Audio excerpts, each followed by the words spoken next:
I do not believe that any of us have dreams that were not given to us for the purpose of accomplishing those particular dreams. And I want to share something with you that has changed my life. I don't know what that dream is that you have. I don't care how disappointing it might have been as you've been working toward that dream. But here's what I know, that dream that you're holding in your mind, that it's possible. See, sometimes we can't say, I can do that. But what we can say, that it's possible that I can have my dream. As we run toward it, as we work on it day in and day out. Most people have done all that they're ever going to do. They raise a family, they earn a living, and then they die. But people who are running toward their dreams, life has a special kind of meaning.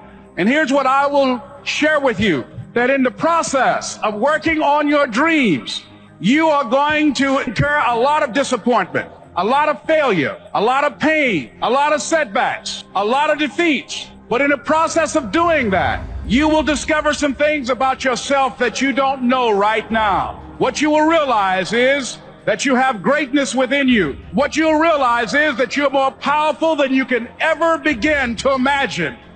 What you will realize is that you're greater than your circumstances, that you don't have to go through life being a victim. When I was in 5th grade, I was identified as EMR, labeled educable, mentally retarded, put back from the 5th grade into the 4th grade, and stayed in that category until I got out of high school. I don't have any college training, but I met a high school teacher who one day changed my life. I was waiting on another student, and when he came in, he said to me, young man, go to the board and write what I'm about to tell you. And I said, I can't do that, sir. He said, why not? I said, I'm not one of your students. He said, it doesn't matter, follow my directions now. I said, I can't do that, sir. He said, why not? I said, because I'm educable, mentally retarded. And he came from behind his desk and he looked at me. He said, don't ever say that again. Someone's opinion of you does not have to become your reality.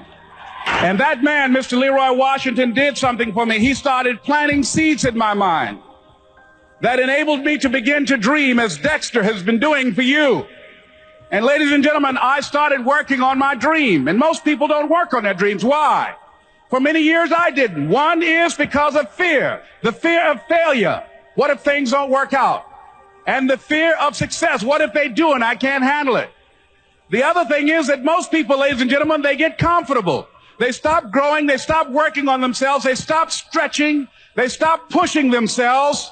And they end up becoming very cynical about life. And they throw in the towel on themselves, and on their families, and on their dreams. And the other thing is that most people don't feel worthy. What I'm doing now, I could have been doing years ago.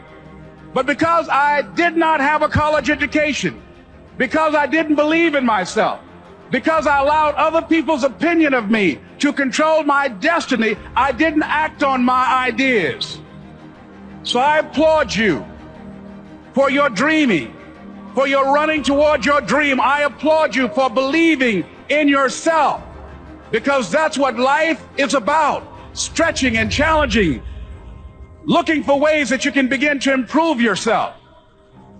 And ladies and gentlemen, as a result of stretching out, of acting on my dream, and I don't know what that dream is for you, I can tell you that it's possible. No one could have convinced me that after just over 6 years, I will have my own book entitled Live Your Dreams. Just over 6 years, I would have 5 specials on public television. Just over 6 years, I've done motivational speaking for AT&T, Procter & Gamble, McDonald's Corporation, Xerox, IBM. Just over 6 years. I will now have my own talk show that will premiere on Monday, Labor Day. I'm saying to you, your dream is possible. It's necessary that you be flexible, that you are always thinking of how can I improve this better. This is a customer-driven economy. It's necessary for you to always explore various ways in which you can improve the quality of service that you're providing for the people in your organization.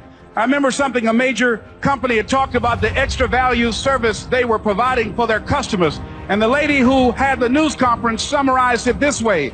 She said, it's not our intention to satisfy our customers or to please our customers. Our intention is to amaze them.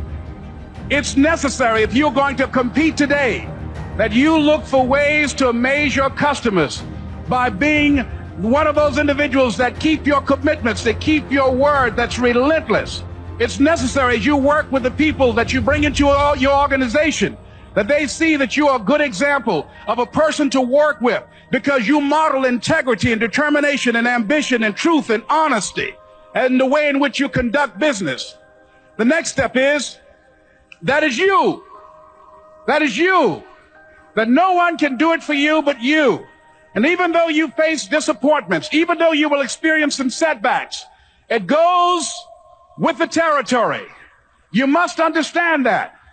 I remember I was playing a game with my 9-year-old son, John Leslie, and I beat him 10 straight games in a game called Connect 4. And finally, I said, John Leslie, I'm bored. I don't want to play you anymore. And I got up. I said, I'm ready to go to sleep now. And repeat after me, please. Let's say this together. It's not over until I win.